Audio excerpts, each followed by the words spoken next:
ये है पुर्तगाल की राजधानी लिस्बन की गलियां, जहां हाथों में झंडे और बैनर पर लिखा है स्टॉप इस्लाम जैसा नारा। जी हाँ, ये प्रदर्शन हो रहे हैं पुर्तगाल में, और हाल ही के महीनों में ऐसे प्रदर्शन यूरोप के अन्य देशों में भी देखे गए हैं। लेकिन आज हम बात करेंगे यूरोप के उस देश की जहां एक ऐसा फैसला हुआ है और उसने पूरे देश में आग लगा दी है। जी हाँ, हम बात कर रहे हैं पुर्तगाल की। दरअसल पुर्तगाल की संसद से, जहां एक ऐसा बिल पास हुआ जिसने मुसलमानों के अंदर जैसे तूफान मचा दिया हो। इस्लाम की सबसे बड़ी पहचान बुर्खा, लेकिन पुर्तगाल की संसद ने एक ऐसा नियम लागू किया है जो पब्लिक जगहों पर चेहरा ढकने वाली हर चीज पर बैन लगाता है, चाहे वो बुर्खा हो या नकाब। यानी अब पुर्तगाल की सड़कों पर वो नजारा नहीं दिखेगा जहां कोई मुस्लिम औरत बुर्खे में आराम से निकलती थी। लेकिन फिर क्या, इस बिल के आते ही मुसलमानों का आक्रोश फूट पड़ा और वही पुरानी बातें की ये शरीयत के खिलाफ है, इस्लाम खतरे में वगैरह वगैरह। अब क्या पूरा मामला और कितनी है पुर्तगाल में मुसलमानों की संख्या, और क्या पुर्तगाल अपने देश से इस्लाम का सफाया करना चाहता है जैसे इतिहास में किया था, और कैसे पुर्तगाल मुस्लिम देश से ईसाई बहुल देश बना। आइए जानते हैं सब कुछ, लेकिन उससे पहले कृपया हमारे चैनल को सब्सक्राइब अवश्य कर दीजिए। दोस्तों, पुर्तगाल अब उन यूरोपीय देशों में शामिल हो गया है जहां बुर्खा बैन हो चुका है, जैसे France, Belgium, Austria, Netherlands, Switzerland, Denmark, Italy. लेकिन अब इस लिस्ट में जुड़ गया पुर्तगाल। यहाँ बिल के पास होते ही पुर्तगाल के मुसलमान भड़क उठे, कहने लगे हम पर हमला किया गया है, हमारी पहचान मिटाई जा रही है। और इसी को लेकर पुर्तगाल में एक धार्मिक विवाद शुरू हो गया है। लेकिन ऐसा हमेशा से नहीं था। पुर्तगाल यूरोप के पश्चिमी छोर पर बसा एक छोटा सा लेकिन खूबसूरत देश, जिसकी राजधानी लिस्बन है और जो दुनिया के सबसे पुराने शहरों में से एक है। आज भी यहाँ के किले, चर्च और महल बीते समय की गवाही देते हैं। अब वैसे तो पुर्तगाल एक धर्मनिरपेक्ष देश है दोस्तों, पर बाकी यूरोपीय देशों की दशा देखकर यहाँ की बहुसंख्यक सोच अब सख्त होती दिखाई दे रही है। बता दें, पुर्तगाल की कुल आबादी लगभग 1 करोड़ 4 लाख है, जिसमें से करीब 80% लोग कैथोलिक क्रिश्चियन हैं। बाकी थोड़ी संख्या में मुस्लिम, यहूदी और कुछ नास्तिक लोग हैं। मुस्लिम आबादी यहाँ करीब 40 से 45 हजार के बीच है, यानी देश की कुल जनसंख्या का बस 0.4% हिस्सा, जिनमें ज्यादा मुस्लिम, सुन्नी और कुछ शिया भी हैं। लेकिन भले ही संख्या कम हो, अब उनका प्रभाव बढ़ता दिख रहा है। लिस्बन, फारो और पोर्टो जैसे शहरों में मुस्लिम समुदाय सघन रूप से रहता है। यहाँ करीब 35 से 40 मस्जिदें और नमाज घर हैं। इनमें सबसे मशहूर है मेस्कीटा सेंट्रल दे लिस्बोआ, जो लिस्बन की सबसे बड़ी मस्जिद है, जिसे 1985 में बनाया गया था। पहले यहाँ का माहौल बहुत शांत था, मस्जिदें खुली थीं, बच्चे सरकारी स्कूलों में पढ़ते थे, नौकरियां मिलती थीं, भेदभाव कम था। लिस्बन की सेंट्रल मस्जिद में इमाम खुद कहते थे हम खुश हैं, यहाँ कोई समस्या नहीं। लेकिन अब वही इमाम कह रहे हैं हम असुरक्षित हैं, हमारा इस्लाम यहाँ खतरे में है। क्यों? क्योंकि हिजाब पर कानून बन गया, इसलिए इस्लाम खतरे में आ गया। अरे भाई, हिजाब तो हर लोकतांत्रिक और सेक्युलर देश में बैन होना चाहिए, क्योंकि ये वहाँ की बहुसंख्यक आबादी की संस्कृति के खिलाफ है। खैर, इतिहास गवाह है कि पुर्तगाल पहले भी ऐसी कट्टरवादी सोच देख चुका है, जिसे यहाँ के ईसाई राजाओं ने कुचल दिया था। लेकिन अब दोबारा पुर्तगाल उसी बहस और उसी मजहबी सोच से जूझ रहा है। यानी बस शक्लें बदल गई हैं, पर जड़ें वही हैं।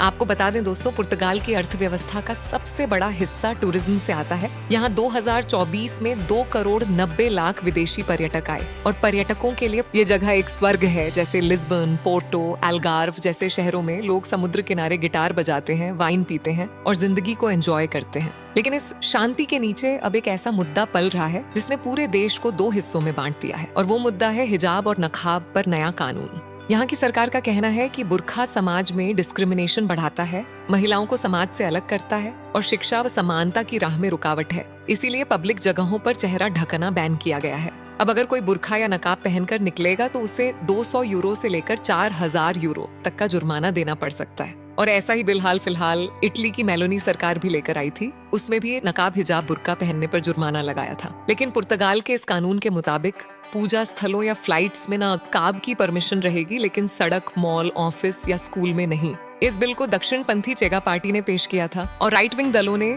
इसे पूरा सपोर्ट दिया, जबकि भारत की तरह ही यहाँ की दोगली विपक्षी पार्टियां इसका विरोध कर रही है। उनका कहना है ये कानून धर्म विशेष को टारगेट करता है, इसका मकसद महिलाओं की आजादी नहीं बल्कि मुसलमानों को नीचा दिखाना है। बता दें, 2014 में यूरोपियन देशों में भारी मात्रा में शरणार्थी आए, जिसके चलते ना सिर्फ उन देशों की डेमोग्राफी बदलने की कोशिश हुई, बल्कि फ्रांस, स्पेन, इंग्लैंड, स्वीडन जैसे देशों में क्राइम आसमान छू गया। और ठीक ऐसा ही हमें पुर्तगाल में देखने को मिला, जिसके चलते पिछले 2 सालों में पुर्तगाल में इस्लामोफोबिक घटनाओं में 70% की बढ़ोतरी दर्ज की गई है। 2023 में लिस्बन की एक मस्जिद पर पथराव हुआ था वही एक स्कूल में मुस्लिम छात्रा को हिजाब पहनने से रोका गया था, जिसके बाद में ये मामला कोर्ट में गया था। हालांकि सरकार ने कई बार कहा है कि वो सभी धर्मों के अधिकारों की रक्षा करेगी, लेकिन असल जमीन पर माहौल इतना सहज नहीं है। क्योंकि हमने देखा है जहां मुस्लिम आबादी बढ़ती है वहां ये लोग उन देशों के तौर तरीकों को नहीं अपनाते, ना ही वहां के माहौल में एडजस्ट करने की कोशिश करते, बल्कि खुद अपना एक एरिया बनाकर अपनी धार्मिक पहचान वहां के देशों में बसी बहुसंख्यक समाज पर थोपने की कोशिश करते हैं। यही कारण है कि आज